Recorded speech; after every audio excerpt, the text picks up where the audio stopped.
దేవా, నీ తలంపులు నాకెంత ప్రియమైనవి, వాటి మొత్తం ఎంత గొప్పది. వాటిని లెక్కించదననుకొంటినా అవి ఇసుక కంటెను లెక్కకు ఎక్కువై ఉన్నవి. నేను మేల్కొంటినా ఇంకను నీ యొద్దనే ఉందును.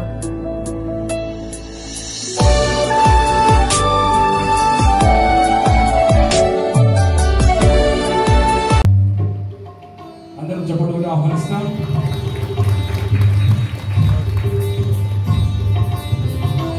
అడ్మినిస్ట్రేషన్ అందరికీ, మాస్టర్స్కి ఇన్వైట్ చేసిన మీ అందరికీ ప్రభువైన యేసుక్రీస్తు నామములో శుభాభివందనాలు. Thank you so much. మీ యొక్క సన్నిధి, మీ యొక్క చక్కని పాట పాస్టర్ బ్రదర్ సర్వర్ గాడ్ బ్లెస్ యూ. చాలా బాగా పాడారు.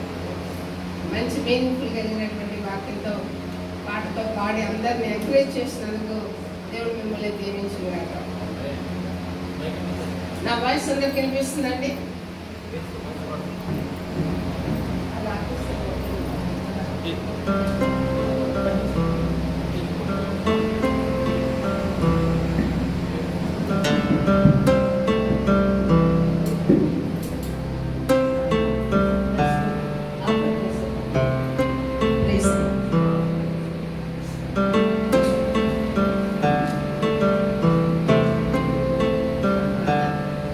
దేవునికి స్తుతి గంత మహిమ కలుగుగాక. సమయము చాలా విలువైనది, చాలా విలువైనది. ప్రతి ఒక్కరికి చాలా వయసులో బాగా జీవించాలని, దీర్ఘాయుష్తో జీవించాలని, అనేకమైనటువంటి ఆశీర్వాదాలు పొందాలని మనం ఎన్నో కోరికలు మనకుంటాయి. మొన్న డే బిఫోర్ ఎస్టర్డే, మొన్నటి దినాన ఒక షాపింగ్ మాల్కి వెళ్ళినప్పుడు ఆ ఎండలో నుంచున్నప్పుడు నాకు ఒక అనుభవం అనిపించింది. 44-48 ఉంది ఆ రోజు. ఆ ఎండ ఎలా అనిపించిందంటే కాల్ చేసినట్టు అనిపించింది. అక్కడ నిలబడి ఈ ఎండకి, సూర్యుడంత దూరంలో ఉన్న ఈ ఎండకి మేము తట్టుకోలేకపోతున్నాం ప్రభా. మా బిడ్డలందరూ ఇక్కడ కష్టపడి ఈ ఎండలో జాబులు చేస్తున్నారు. ఒకవేళ నీకు ఇష్టలుగా ఉండకపోతే ఆ అగ్ని 7 అంతలుగాను 70 అంతలుగాను ఉన్నటువంటి అగ్నిలో మమ్మల్ని వేస్తే అది కూడా నిత్య జీవం ఎలాగా ఉంటుందో, లైఫ్ లాంగ్ ఎలాగా దేవునితో కన్నీరు, వేదన, రోదన లేనటువంటి, చీకటి వెలుతురు ఒకటే వెలుతురు ఉన్నటువంటి, చీకటి లేనటువంటి దేవుని సన్నిధిలో ప్రశాంతమైన వాతావరణంలో ఉండకుండా ఎప్పటికీ అగ్నిలో కాలదు, అగ్ని ఆనదు, పురుగు చావదనే ప్లేస్కి కన్నా వెళితే ఇది ఎంత భయంకరమో ప్రభువా అని ఒక్కసారి నాకు వాళ్ళు జల్తనిచ్చింది. మనం ఎప్పుడు కూడా జ్ఞాపకం చేసుకోవాలి, దేవుడు ఎంతైనా నమ్మకస్తుడు. ఆయన సన్నిధిలో ఆయన ప్రతిదినం మనతో మాట్లాడుతూనే ఉంటారు. కొన్ని పరిస్థితులను బట్టి మనం దేవుని విడిచినట్లుగా ఉండొచ్చు. కొన్ని యొక్క కుటుంబ పరిస్థితుల్లో, లేకుంటే వ్యక్తిగత పరిస్థితుల్లో, జాబ్ ఏరియాల్లోనూ, కొన్ని సందర్భాల్లో మనకి ఇష్టమయ్యో, కొన్నిసార్లు ఇష్టం లేకనో లోక సంబంధమైనటువంటి జీవితం జీవిస్తూ ఉండొచ్చు. కానీ ఎప్పుడైతే దేవుని హృదయంలో తలస్తారో, దమనేలు గారు ప్రతికూల పరిస్థితుల్లో ఉన్నప్పుడు దేవుడిని హృదయంలో తలుచుకున్నాడు. ఆ యొక్క సింహాల నోళ్ళు ఏం చేశాడు? దేవుడు ఒప్పించాడు. కనుక ఈరోజు పాట పాడినట్లు ఒకే ఒక్క మంచి మాటలు మీ మధ్యకు తీసుకొస్తాను. దేవుని స్తోత్రం. గలతీయులకు రాసిన పత్రిక 5వ అధ్యాయము 16-17 వచనాలు చదువుతున్నాను. నేను చెప్పినదేమనగా, ఆత్మానుసారముగా నడుచుకునడి, అప్పుడు మీరు శరీరేచ్ఛను నెరవేర్చును. శరీరము ఆత్మకును, ఆత్మ శరీరమునకు విరోధముగా అపేక్షించును. ఇవి ఒకదానికొకటి వ్యతిరేకంగా ఉన్నవి. కనుక మీరేమి ఇచ్చేయింతురో వాటిని చేయకుందురు. మీరు ఆత్మచేత నడిపింపబడిన ఎడల ధర్మశాస్త్రమునకు లోబైన వారు కారు. శరీర కార్యములు స్పష్టమైనవి. అవేమనగా జారత్వము, అపవిత్రత, కాముకత్వము, విగ్రహారాధన, అభిచారము, ద్వేషములు, కలహము, మత్సరములు, క్రోధములు, కక్షలు, భేదములు, విమతములు, అసూయలు, మత్తతలు, అల్లలతో కూడిన ఆటపాటలు మొదలైనవి. వీటిని గురించి నేను మునుపు చెప్పిన ప్రకారము ఇట్టి వాటిని చేయువారు దేవుని రాజ్యమును స్వతంత్రించుకునే నేరలని మీతో స్పష్టముగా చెప్పుచున్నాను. అయితే ఆత్మ ఫలమేమనగా ప్రేమ, సంతోషము, సమాధానము, దీర్ఘశాంతము, దయాళత్వము, మంచితనము, విశ్వాసము, సాత్వికము, ఆశా నిగ్రహము. ఇటు వాటికి విరోధమైన నియమం ఏదీ లేదు. క్రీస్తు యేసు సంబంధులు శరీరమును దాని ఇచ్చలతోనూ దురాశలతోనూ సిలువ వేసి ఉన్నారు. మనం ఆత్మని అనుసరించి నడిచితిమా, ఆత్మను అనుసరించి క్రమముగా నడుచుకుందాము. ఒకరినొకరము వివాదములకు రేపకయు, ఒకరి యొక్కరము అసూయపడకయు, వృథాగా అతిశయపడకయు ఉందుము. తండ్రి, నీ పాదముల స్తోత్రములు ప్రభా. నన్ను మరుగుపరిచి తండ్రి, పరిశుద్ధాత్మ దేవ, నీ బిడ్డల హృదయాలలో నా తండ్రి మీరు నివాసం ఉండనట్లుగా, హృదయాలను తాకునట్లుగా నీ మాటలు మాకు దయచేయండి. నన్ను మరుగుపరచండి ప్రభా. నా స్వరాన్ని మీరు వాడుకొని నాకును ఈ బిడ్డలకి క్షేమాభివృద్ధి కలిగినటువంటి ఆత్మానుసారమైన ఆలోచన దయచేయమని యేసునామమున అడుగుచున్నాం తండ్రి, ఆమేన్. రెండే రకాలైన జీవితాలు ఉన్నాయి లోకంలో ఉండేటటువంటి వాళ్ళ. క్రైస్తవులకు ఉండేటటువంటి మార్గాలు రెండే. లోకంలో ఉండే వాళ్ళ మార్గాలు ఎన్నో ఉండొచ్చు, ఎన్నో రకాలుగా వాళ్ళు జీవించవచ్చు. ఈ రోజు మనం దేవుని సన్నిధికి వచ్చామంటే మన అవసరాలు చెప్పుకోవడానికి వచ్చి ఉంటాం, మనకు ఆరోగ్యంలో స్వస్థత ఏమని అడగడానికి వచ్చి ఉంటాం, మన కుటుంబ సభ్యుల కోసము మేలు చేయమని అడగడానికి వచ్చి ఉంటాం. అదే నిమిషంలో దేవా నీ రాజ్యంలో నాకింత చోటు అని అడగడానికి కూడా వచ్చి ఉంటాం. సో ఏ ఏరియాలో వచ్చినప్పటికీ ఈరోజు ప్రభు ఏం మాట్లాడుతున్నాడంటే మన జీవితాల్లో రెండు మార్గాలు. దేవుని సన్నిధికి వచ్చాం కాబట్టి దేవుడు మాట్లాడుతున్న రెండు మార్గాలు. లోక సంబంధమైన జీవితము, ఆత్మ సంబంధమైన జీవితము. మీరు బ్యాప్టిజం తీసుకునేటప్పుడు చాలా మంది చిలకరింపు బ్యాప్టిజంలో ఉండుంటారు.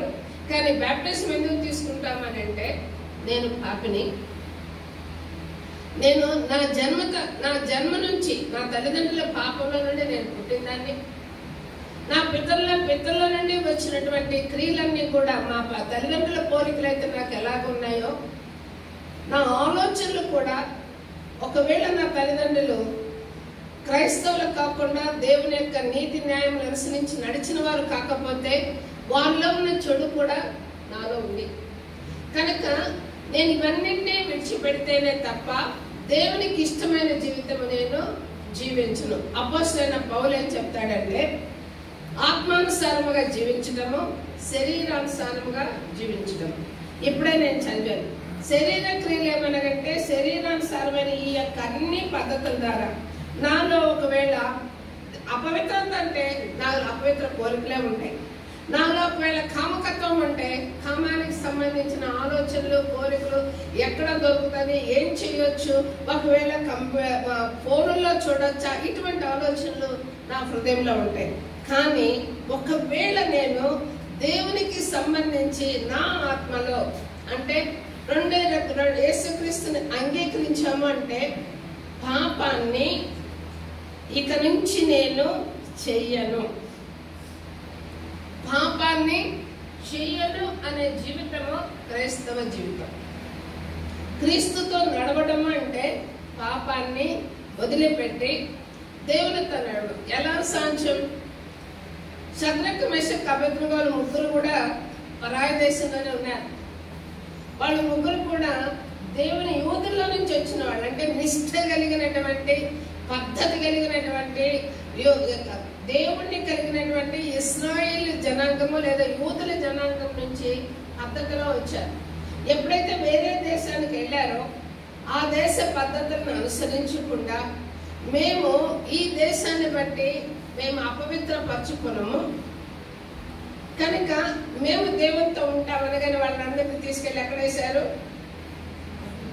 అగ్నిలో వేశారు. మనందరూ తెలుసు. కానీ వాళ్ళతో పాటు ఎవరున్నారు? దేవుడు ఉన్నాడు. 4వ వ్యక్తిగా దేవుడు ఉన్నాడు. సో ఇక్కడ ఉన్నటువంటి ఈ కంట్రీకి రాగానే, ఏ ఫారిన్ కంట్రీకైనా రాగానే అక్కడ ఉన్నటువంటి లోన్లీనెస్ అంటే ఒంటరితనం, కుటుంబాన్ని విడిచిపెట్టినటువంటి ఒంటరితనం, ఏదో కావాలనేటటువంటి తపన, వీటి మూలన మనిషి ఆలోచనలు ఏమవుతాయి, వేరే దారిలోకి వెళ్ళిపోతుంటాయి. కానీ ఆత్మలో ఒక భయం ఉందంటే, శత్రుత్వం మేషకు ఏముంది, రక్షించితే రక్షిస్తాడు, లేకపోతే అది ఏం చేస్తాడో చేసుకొని అనేటటువంటి తీర్మానం కనుక మనకుంటే నిత్యంగా అక్కడి నుంచి లేపి ఎలాగైతే దానియేలు గారిని గొప్ప స్థితిలో పెట్టాడో అటువంటి స్థితిలోనే దేవుడు పెడతాడు. ఆ మాట చెప్పడానికే ఈరోజు ప్రభువు ఈ యొక్క ఆలయానికి తీసుకొని వచ్చారు. ఏ మాట అంటే, ఆత్మానుసారంగా నడవడం అంటే, ఎప్పుడైతే దావీదు గారికి శరీరానుసారంగా నడిచాడో, ఊరియా భార్య దగ్గరకు వెళ్ళాడో, నాతో వచ్చి హెచ్చరించినప్పుడు ఆయన తన్ను తాను తగ్గించుకుని కన్నీటితో దేవుని పాదాలు కడిగాడు.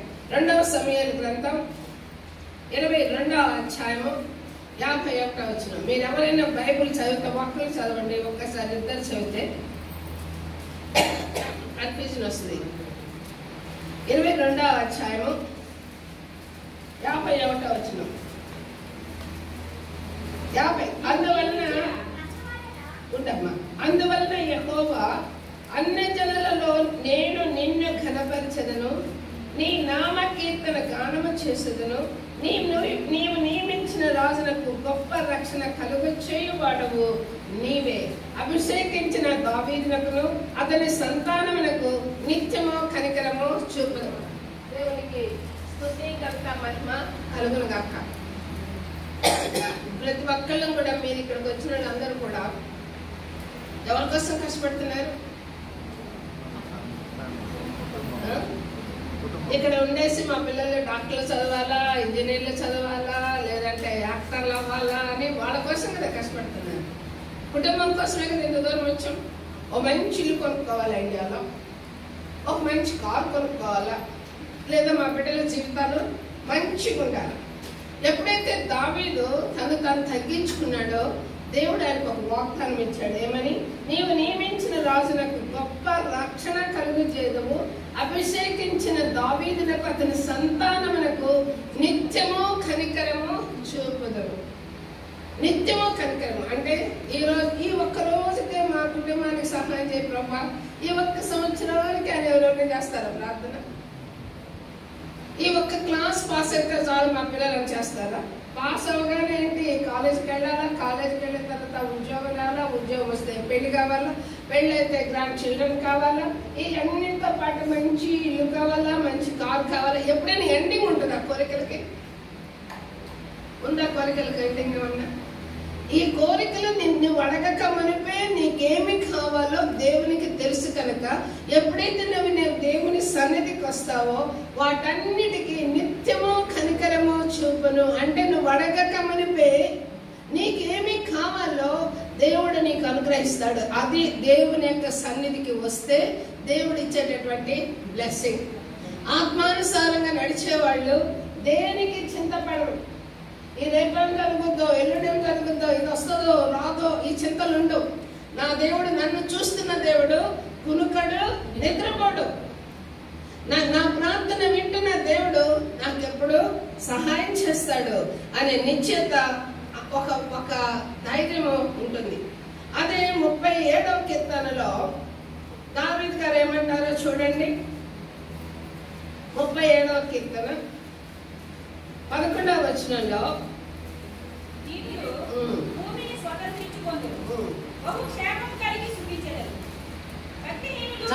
చాలమ్మా, దీనులు భూమిని స్వతంత్రించుకుంది. ఇప్పుడే ఒక బ్రదర్ ఒక టెస్ట్ మీద చెప్పాడు, అక్కడ ఇల్లు కొనుక్కున్నారు, అన్నీ చేసుకున్నారు, ఇక్కడికి వచ్చేసి దాన్ని అనుభవించలేకపోయారు వాళ్ళ పిల్లలు కూడా. ప్రియమైన వాళ్ళారా, ఈరోజు వాళ్ళని చూసి మనం ఏం నేర్చుకుంటున్నామంటే, నా పిల్లలు కానీ నేను కానీ నా కష్టార్జితాన్ని నేనే వ్యర్థముగా పోనీయొద్దు. నేను యెహోవాయందు భయభక్తులు కలిగిన వాడు బహుగా ఆశీర్వదింపబడును. వాడు కష్టార్జితాన్ని అనుభవిస్తాడు. 127వ కీర్తనలో ఉంది. మరి అలాంటప్పుడు ఇక్కడ ఏమంటున్నారు? యెహోవా కొరకు కనిపెట్టుకుని వారు దేశమును స్వతంత్రించుకుంది. మనకు అన్ని ఏరియాలు కావాలి. మన బిడ్డలకి మన మంచి భవిష్యత్తుని ఇవ్వాలంటే మన భూమి కావాలి, తల దాచుకోవడానికి ఇంత స్థలము కావాలి. కనుక ఈ స్థలం కావాలంటే ఎవరి మీద నమ్మకం కావాలి? దేవుని మీద నమ్మకం కావాలి. శరీరానుసారంగా నడుస్తూ దేవా నాకు ఇది అది అంటే దేవుడు ఇస్తాడా? ఒకటి ఎగ్జాంపుల్ చెప్పండి. మీ పిల్లల్ని స్కూల్లో చేర్పిస్తారు, మీరు ఫీజులు కూడా కడతారు, సంవత్సరం జరపడం ఫీజులు కడతారు, మీరు ఏడు ఉంటారు. వాడేమో స్కూల్కి వెళ్ళడు. సంవత్సరం అయిపోయిన తర్వాత మీరేమో ఎక్స్పెక్ట్ చేస్తారు? స్కూల్ సర్టిఫికేట్ బాగా మంచి మార్కులతో పాస్ అయితే మీరు ఇక్కడ ప్లాన్ చేస్తూ ఉంటారు. మా వాడు ఇంజనీరింగ్ పాస్ అయ్యాడు కాబట్టి ఏ ఇంజనీరింగ్, మా వాడు ఇంటర్మీడియట్ పాస్ అయ్యాడు, ఎలా ఇంజనీరింగ్లో చేర్పించాలి? అమెరికా పంపాలా, లండన్ పంపాలా, ఆస్ట్రేలియా పంపాలా, జర్మనీ పంపాలా? కానీ వాడు కాలేజీకే వెళ్ళలేదు. వెళ్ళకపోతే అప్పుడు మీరేమనుకుంటారు? మీరంతా కృంగిపోతారు. నేను ఎంత కష్టపడి ఇక్కడ జాబ్ చేస్తున్నా ఎవరి కోసం? నా బిడ్డల కోసం కదా. వాడు నా కష్టాన్ని అర్థం చేసుకోవట్లేదే, నా కన్నీటిని అర్థం చేసుకోవట్లేదే. ఈ ఎండను వాడి మాట వీడి మాట, వాడి కాడికి వీడి కాడికి ఇంత పనులు చేస్తున్నానే, నేను ఇంత చేస్తున్నా, నా పిల్లలు నన్ను అర్థం చేసుకోలేదే అని కన్నీరు కారుస్తారా? ఖర్చుదా? వాడి మాట వినకుండాకపోతే అవునా అవునా బాధపడతారా? బాధపడతారా? బాధపడరా? మీ పిల్లలు మీ మాట వినకుండా మీ డబ్బంతా వ్యర్థం చేస్తే మీరు బాధపడతారు ఖచ్చితంగా.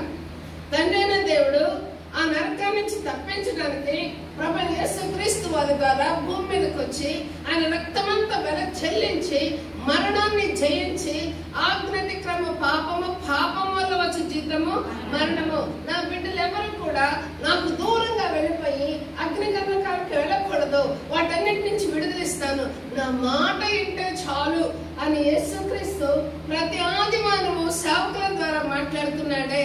ఆయన మాట వినకపోతే దేవునికి తక్కువ వస్తారా?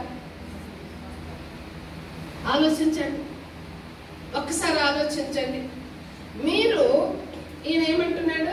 యెహోవా కొరకు కనిపెట్టుకుని వారు దేశమును స్వతంత్రించుకుందరు. ఇంకో మాట కూడా చెప్తాను చూడండి. యెషయా గ్రంథం 1వ అధ్యాయంలో 19వ వచనంలో, మీరు సమ్మతించిన మాట వినిన యెడల భూమి యొక్క మంచి పదార్థాలు అనుభవిస్తారు. మీరు భూమిని స్వతంత్రించుకుంటారు. భూమితో పాటు భూమి నుండి వచ్చేటటువంటి ప్రతి సుఖాన్ని కూడా మీరు అనుభవిస్తారు. మీ నెక్స్ట్ జనరేషన్, మీ పిల్లలు కూడా అనుభవించేలాగా చేస్తారు. మూల పాఠం ఏంటి? మూలం ఏంటి? మీరు దేవుని మాట అంగీకరించి శరీరానుసారంగా నడుస్తామా లేదా ఆత్మానుసారంగా నడుస్తామా అనే విషయాన్ని డిసైడ్ చేసుకోవాల్సింది మీరే. ఆత్మానుసారంగా నడిస్తే భూమిని స్వతంత్రించుకుంటారు మీరైనా మీ పిల్లలైనా. ఆత్మానుసారంగా నడిస్తే భూమి మీద పండు మంచి పదార్థాలని అనుభవిస్తారు.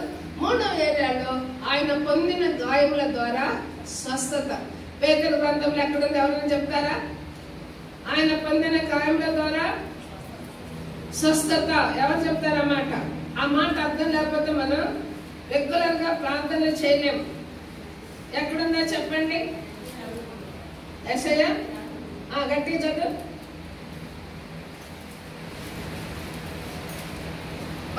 బాగా గట్టిగా చదవాలి.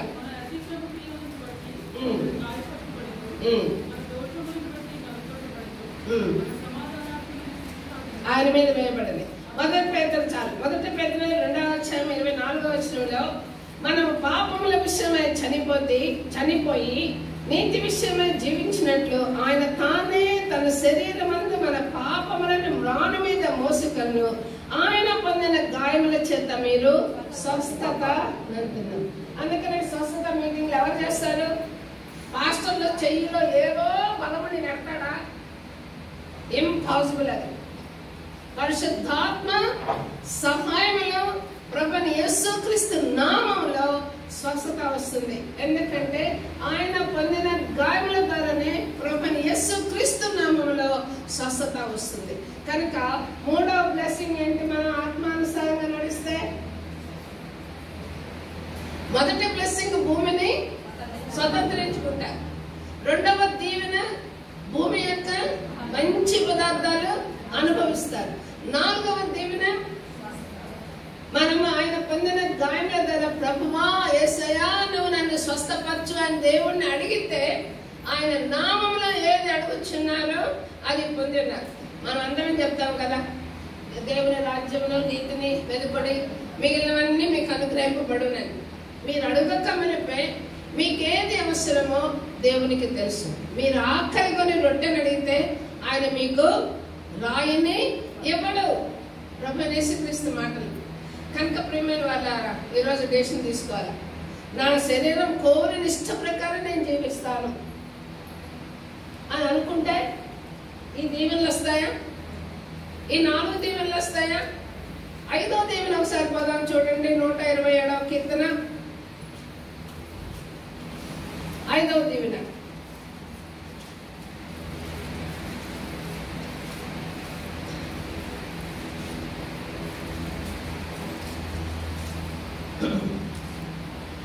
యెహోవా యందు భయభక్తులు కలిగి 128 వచనాలు.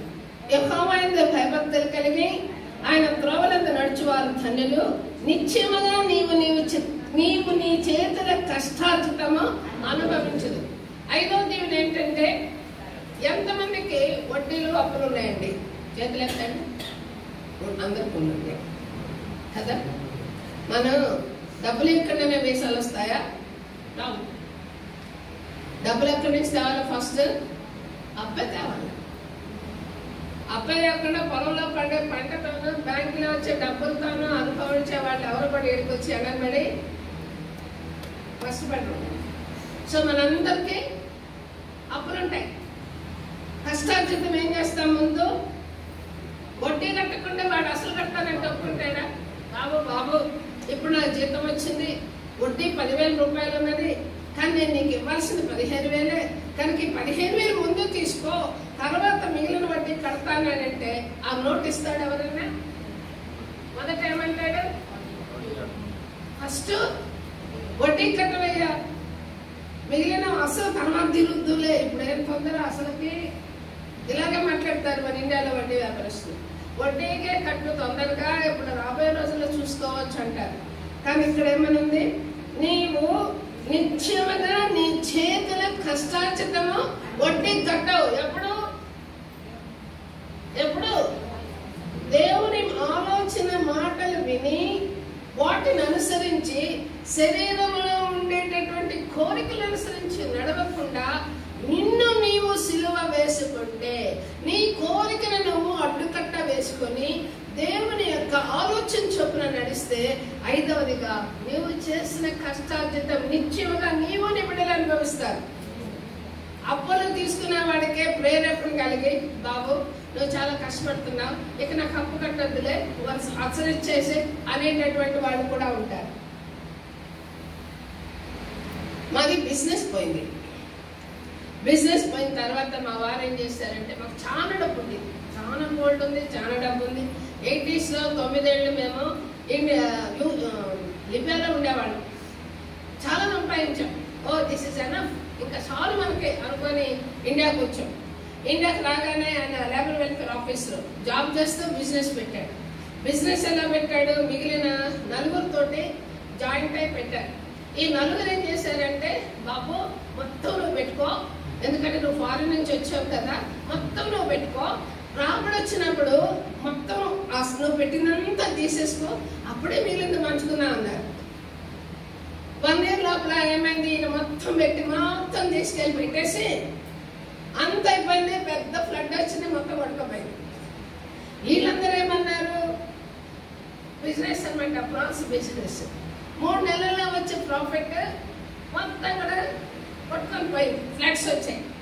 వీళ్ళు ఏమన్నారు? బాబు నువ్వే కదా చేసుకున్నావు, కష్టమైన నష్టమైన నీదే కదా బాబు, అందరి చేతులు చివరికి మేమేమయ్యాం? మేము రోడ్డు మీదకి వచ్చాం. మా ఫ్యామిలీ రోడ్డు మీదకి వచ్చింది. మేము మాట పడలేం కదా.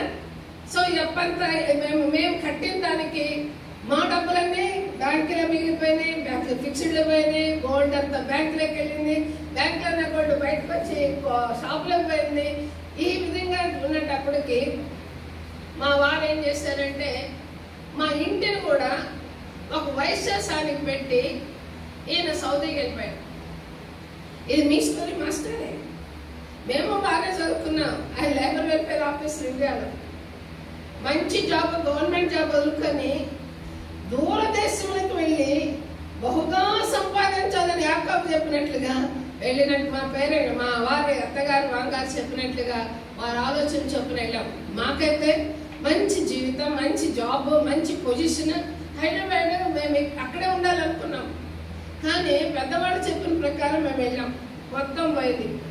ఆ ఇంటి ఆయన ఎవరికైతే అంకుల్ గారు హౌస్ పెట్టేశాడో 2 years 3 years అయింది. ఆయన పెట్టిన టైం కూడా అయిపోలే. ఈయన ఏం చేశాడు? వడ్డీలు, చక్ర వడ్డీలు, బారు వడ్డీలు, ఆ వడ్డీలు, ఈ వడ్డీలు 3 ఏళ్ళకి మొత్తం వేసేసి తెలిసిన వాళ్ళని పిలిపించి ఇదిగో ఇంత అమౌంట్ కానీ ఇన్ని lakhs వాళ్ళు ఇస్తే ఈ ఇల్లు వాళ్ళకి ఇస్తా, లేదంటే నేనే ఎక్స్ట్రా వాళ్ళ డబ్బులు ఇచ్చి నేను ఇల్లు తీసుకుంటా అన్నాడు. అంటే ఏంటి? ఫస్ట్ మనం చదివిన వాగ్దానం ఏంటి? భూమిని స్వతంత్రించుకుంటారు. తలదాల్చుకోవడానికి మేము సంపాదించిన దాంట్లో రైతు గారు కదా ఇంకా ఎక్స్ట్రా చేసి చర్చికి కట్టామే కానీ మేము ఇండియా లండన్ నుంచి లిబియా నుంచి వెళ్ళి ఇల్లు కట్టుకోలే. ఎందుకంటే పితరులు ఇచ్చిన ఇల్లు మంచి ఇల్లు ఉంది. ఇంకా ఇల్లు ఎందుకు? దేవుని సేవకులు కష్టపడుతున్నారు, ముందు అది కడదాం. అవి కట్టాం ఫస్ట్. అందువల్లనే ఉండడానికి నీడ, తినడానికి తిండి, కట్టడానికి బట్టలిచ్చి ఆ శ్రమల దినాలన్నింటిలో కూడా ప్రభు పోషించాడు. ఇంక ఈయన ఇల్లు తీసేసుకుంటాను అన్నప్పుడు వాళ్ళు వచ్చి నాకు చెప్పారు, మీ వారు ఇలా చేశారంటారు. మా నాన్నకి కాల్ చేశారు, నాన్న ఇదంట పరిస్థితి. నేను చేయలే, మా అంకుల్ గారు కాల్ చేశారు. మా నాన్నగారు వచ్చారు, అమ్మ ఏంటి మీ ఇల్లు ఏమైందంట అంటే, ఉండండి నాన్న ఆయనకు అడుగుతాను. మా వారికి ఫోన్ చేసి ఏంటి బాబు ఇల్లు ఏమవుతుందంట అంటే, అవును సార్ నేను డబ్బు తీసుకొచ్చి వాళ్ళ కొట్టి కట్టా అన్నాడు.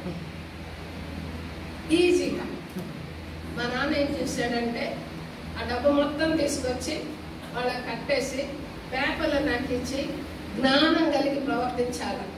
స్త్రీకి ఉండవలసిన జ్ఞానం ఏంటంటే ఇల్లు కట్టాలా. నువ్వు దేవుడు దేవుడు దేవుడు నమ్ముకొని పోయావు కదా, నీ దేవుడు ఏం చేశాడు అంటే నేను చెప్పాను, నా దేవుడు ఉన్నాడు కాబట్టి నువ్వు ఇప్పుడు తీసుకొచ్చిన పేపర్లు కదా. కనుక 5వ ఏరియాలో మన బ్లెస్సింగ్ ఏంటంటే మనం చేసే కష్టార్జితాన్ని మనం అనుభవిస్తాం. దేవుడు ఎంత మేలు చేశాడంటే, నేను ఈ అన్ని కష్టాలకు కారణం ఏంటంటే దేవుడు నన్ను సేవ పిలిచాడు. నేను సేవ చేయదని చెప్పాను, నేను సేవకు రానని చెప్పాను. నువ్వు వస్తావా అన్నారు, నేను రానన్నాను. చివరికి అన్నీ పోయి మానసికమైన పీస్, నేను దేవుణ్ణి అంగీకరించిన దగ్గర నుంచి ఐఎమ్ సో హ్యాపీ పర్సన్. ఎప్పుడూ ప్రశాంతంగా ఉంచుకుంటాను నన్ను, నా చుట్టూ ఉన్న సరౌండింగ్స్ని. ఎక్కడైనా అల్లర్లు అలజడులు ఉన్నారంటే ఆ ఏరియాలో నేను అసలు అడుగు కూడా పెట్టను. నేను ఎవరితో కొట్లాను, నా ఇంట్లో వాళ్ళతో కూడా కొట్లాను. కోపం వచ్చిందంటే అది సివియర్గా ఉంటుంది కాబట్టి నేను క్రీస్తుని నమ్ముకున్న తర్వాత అటువంటి ఏరియాలో పోలేదు. నేను చాలా పీస్ఫుల్గా ఉండేదాన్ని. ఇలాంటి ఏరియాల్లో దేవుడి దగ్గర ప్రార్థన చేసుకుంటున్నప్పుడు దేవుడు నాకు మేలు చేయడా, చేస్తాడా చేయడా? నీ గర్భఫలాన్ని ఆస్వాదిస్తానన్న దేవుడు కదా. అదే ఇంట్లో నేను సేవకు సమర్పించుకొని నేను గేట్లో నుంచి బయటకు వస్తూ వెనక చూసినప్పుడు నేను స్వరం విన్నాను. నువ్వేదైతే పాయింట్ అనుకుంటున్నావో దాన్ని అంతటి నేను నీకు ఇస్తాను అని. ఎందుకు? మినిస్ట్రీ చేస్తానని ఒప్పుకొని లండన్ అడుగు పెట్టిన రోజున దేవుడు మొత్తం ఇచ్చాడు. మేము కొన్నదానికంటే కూడా ల్యాండ్ 3 times పెంచి ఆ ల్యాండ్ మొత్తంలో వచ్చే డబ్బు మొత్తం మాకు ఇస్తే మా ఇంటి మీద ఏ ఇల్లు అయితే అమ్ముతామన్నారో ఆ ఇంటి మీద డూప్లెక్స్. అంతేకాదు బిడ్డలు ముగ్గురిని చదివించాడు. పెద్ద ఆమె డాక్టర్, ఆమె హస్బెండ్ డాక్టర్. అదే ఊరిలో ఎవరూ చేయనంత ఘనంగా దేవుని ఇంటికి నేను ఖర్చు పెట్టినందున నా ఇంటిని నిలబెట్టి, నా బిడ్డలను నిలబెట్టి, వాళ్ళందరినీ జీవితాలను స్థిరపరచలాగిన దేవుడు సహాయం చేశాడు. అనుభవం లేకపోతే నేను ఈ మాటలు చెప్పను. ఎందుకు చెప్తున్నాను? నేను శరీరానుసారంగా నడవలేదు కాబట్టి. నేను థియాలజీ చదవడానికి లండన్కి వెళ్ళాను. చిన్న వయసే. రోజు నేను పార్ట్ టైం జాబ్ చేసి 3 days కాలేజీకి వెళ్ళేదాన్ని, 2 days పార్ట్ టైం చేసేదాన్ని. రోజు ఒక ఆవిడ నన్ను బస్ స్టాప్లో అబ్జర్వ్ చేశారు. ఆవిడ ఒకరోజు నా దగ్గరకు వచ్చి, మీకు పర్ అవర్ ఎంత ఇస్తారు అని అడిగింది. నాకు 10 pounds ఇస్తారు అన్నాను. ఎందుకు చేస్తున్నామని? నా జీవితంలో నేను పుట్టి పెరిగినటువంటి నా లైఫ్ వేరు. ఎంటర్ అయినప్పుడు, ఆ కంట్రీలో ఎంటర్ అయినప్పుడు నా లైఫ్ వేరు. నీతిగా బ్రతకడం ఏంటి, లేదా అవకాశాన్ని యూజ్ చేసుకోవడం ఏంటి, 2 doors ఎప్పుడు కూడా దుష్టుడు మన ముందే పెడతాడు. ఆవిడ, నేను రోజు నిన్ను అబ్జర్వ్ చేస్తున్నా, ఇన్ని అవర్స్ పని చేస్తే నీకు వచ్చేది ఇంత తక్కువ కదా, నీకేమంత కష్టం లేకుండా కొన్ని అవర్స్ పని చేస్తే బోల్డ్ అంత డబ్బులు వచ్చేటటువంటి జాబ్ నీకుంది, చేస్తావా అని అడిగింది. నేనున్నాను, గవర్నమెంట్ రూల్ ప్రకారం ఫర్ అవర్ 10 pounds కదా, ఎక్కువ అమౌంట్లు ఎలా వస్తాయి అని అంటే వేరు వేరు జాబ్స్ అండి, ఓన్లీ కూర్చొని చేసే జాబ్సే అని చెప్పింది. ఓకే, నెంబర్ అన్నాను. ఆవిడ నాకు నెంబర్ ఇచ్చి కాల్ చేయమని చెప్పింది. నాతో పాటు ఒక పాకిస్తానీ డాక్టర్ ఉండేది. మేమిద్దరం రూమ్మేట్స్. ఆ అమ్మాయి దగ్గర తీసుకెళ్ళి, పాప ఇది కొంచెం వాళ్ళకి ఫోన్ చేసి చూడు, ఏదో జాబ్స్ ఇస్తారంట ఇండియా నుంచి వచ్చిన వాళ్ళకి. ఆవిడకి ఫోన్ చేసి, ఆంటీ నీకు దండం పెడతా, నువ్వు ఈ కంట్రీకి ఎందుకు వచ్చావమ్మా, నువ్వు ఎలా బతుకుతావు ఈ కంట్రీలో, ఏంటమ్మా ప్రాబ్లం అంటే, ఎవరైనా ఇలాంటి ఫోన్లు నీ చేతికి ఇస్తే నువ్వు ఎప్పుడు కూడా ఫోన్ చేయొద్దు. ఆమె డాక్టర్. అంకుల్ గారు వచ్చేంత వరకు ఆమెకి లండన్లో ఏ ఏరియాలో జాబ్లు ఉన్నా కూడా సాయంత్రం అయినప్పటికీ ఇంట్లో ఉండేది. అలా నాకు 1 year ప్రొటెక్షన్తో ఉన్నాడు. 1 year. నేను ఎక్కడికి వెళ్ళాలన్నా నన్ను పికప్ డ్రాప్ చేసుకుంటూ వచ్చేది. పాకిస్తానీ ముస్లిం గర్ల్. ఆమె టెర్రరిస్ట్ ఫ్యామిలీ నుండి వచ్చింది.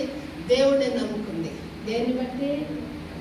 దేన్ని బట్టి నేను శరీర సంబంధమైన మార్గంలో నేను నడవను. ఆత్మ సంబంధమైన మార్గం. ఈజీ మనీ నాకు అవసరం లేదు. రోషం కలిగిన దాన్ని నేను. నా దేవుడు రోషం కలిగిన దేవుడు. ఆయన బిడ్డని నేను. ఆయన రక్తంతో కడగబడిన దాన్ని నేను. ఈజీ మనీ నాకెందుకు? నా దేవుడే తెలియదా నేను కష్టపడుతున్నానని? నా దేవుడు కొనుక్కడా? నిద్రపోడు. నేను ఏడుస్తుంటే నా దేవుడు నిద్రపోతాడా? నువ్వు పాపం చేయని. రోషం తెచ్చుకోవాలి. ఏమని? ఎందుకు రోషం తెచ్చుకోవాలి? నా కష్టార్జితాన్ని దేవుడు ఆశీర్వదిస్తాడు కాబట్టి నేను రోషం కలిగి ఆత్మానుసారమైన జీవితం జీవిస్తానని దేవునితో మనం తీర్మానం చేసుకోవాలి. కనుక ప్రియమైన వాళ్ళారా, 6వ బ్లెస్సింగ్ చదువుకున్నాం చూడండి. 6వ బ్లెస్సింగ్స్ లో మత్తయి సువార్త 12వ అధ్యాయం 50వ వచనం చదవండి అమ్మా. నా తండ్రి చిత్తము చొప్పున చేయవాడే నా సహోదరుడు, నా సహోదరియు, నా తల్లియు అని. ఆమె ఎప్పుడో దేవుడు నాకు ఆయన ఫ్యామిలీ. ఈ రోజు నేను ఎందుకు వచ్చాను మీ దగ్గరికి? మీరు నా సహోదరులు. నేను నేర్చుకున్న పాఠాన్ని మీకు చెప్పడానికి మన తండ్రి అనే దేవుడు నాకు అనుగ్రహించినందువలన, అంకుల్ గారికి ప్రేరేపణ వచ్చినందువలన, నన్ను పిలవడం వలన, నా సహోదరులైన మీతోటి నా యొక్క కష్టమనితో పాటు మిమ్మల్ని ధైర్యపరచడానికి దేవుడు ఇక్కడ తీసుకొచ్చాడంటే దేవుని యొక్క ఫ్యామిలీలో నన్ను ఏం చేసుకున్నాడు? చేర్చుకున్నాడు. ఆయన శరీరాన్ని, ఆయన రక్తాన్ని నేను మీరు అందరం పంచుకుంటున్నాం కనుక మనందరం కూడా ఆయన శరీరంలో భాగస్థలం. కనుక 7వ బ్లెస్సింగ్ ఏంటి? నా శరీరంలో, ఆయన శరీరంలో శరీరం మనం, ఆయన రక్తంలో రక్తం మనం. కనుక నాకు ఈ చెయ్యి బాగలేకపోతే నాకు ఈ నా హార్ట్, నా కళ్ళు, నా చెయ్యి ఇవన్నీ ఏం చేస్తే ఏర్పట్టు చూస్తూ ఉంటాయి. మీ సంఘంలో ఒకళ్ళు కష్టపడుతుంటే మీరందరూ సపోర్ట్ ఇచ్చుకోరా? ఇచ్చుకోరా? ఈ యొక్క ఫ్యామిలీలోనికి ప్రభు చేర్చడమే 7వ బ్లెస్సింగ్. కనుక నీ కష్టం వస్తే మీరందరూ ఏం చెప్తారు? అయ్యా ప్రార్థన చేయండి అంటారు. కనుక మనందరం కూడా మూలం ఏంటి? 7 బ్లెస్సింగ్స్, 7 ఆశీర్వాదాలు మీ మధ్యకు నేను తీసుకొని వచ్చాను. మూలం ఏంటి? ఇక్కడ ఆత్మానుసారముగా నడుచుకొనుడి, అప్పుడు మీరు శరీరేచ్ఛలను నెరవేర్చరు. శరీరం ద్వారా వచ్చేటటువంటి బ్లెస్సింగ్ టెంపరరీ, కేవలము 2 నెలలు, 3 నెలలు, 4 నెలలు, 2-3 సంవత్సరాలే.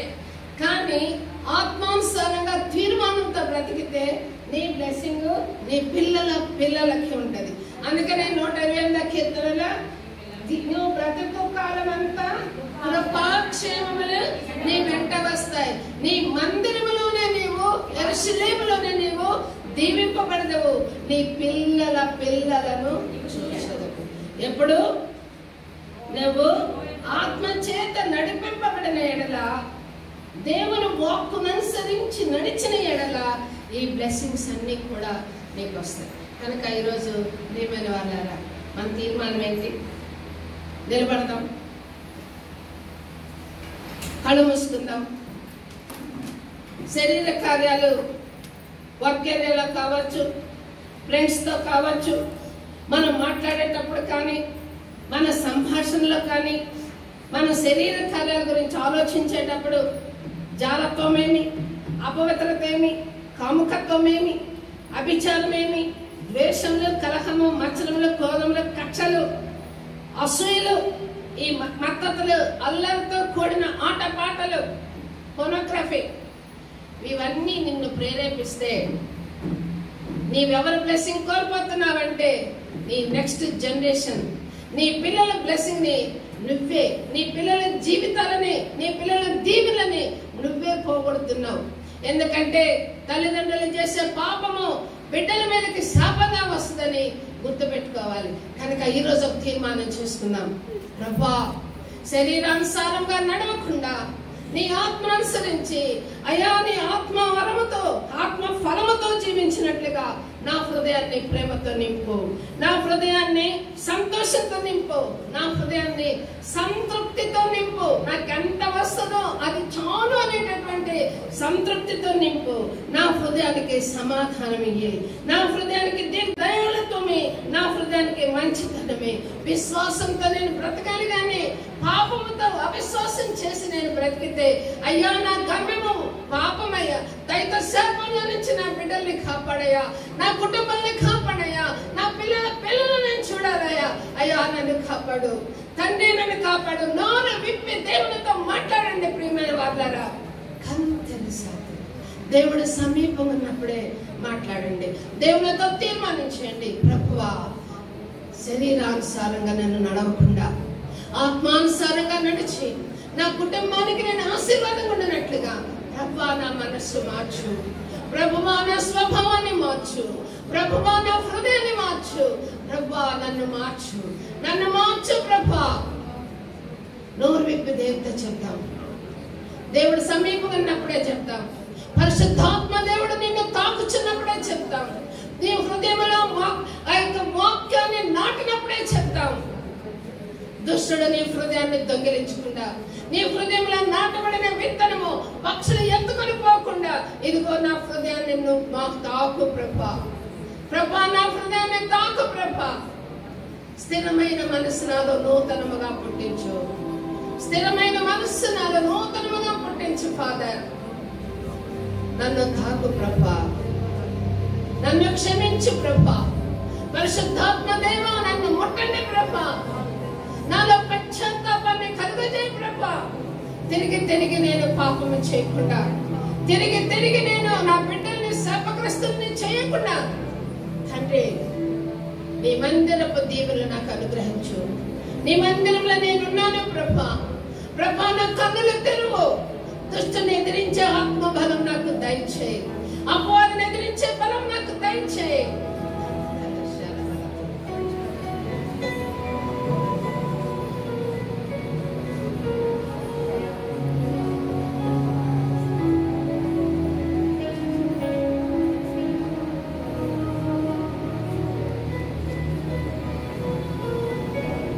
ఏసీ పాదాన్ని స్తోత్రం.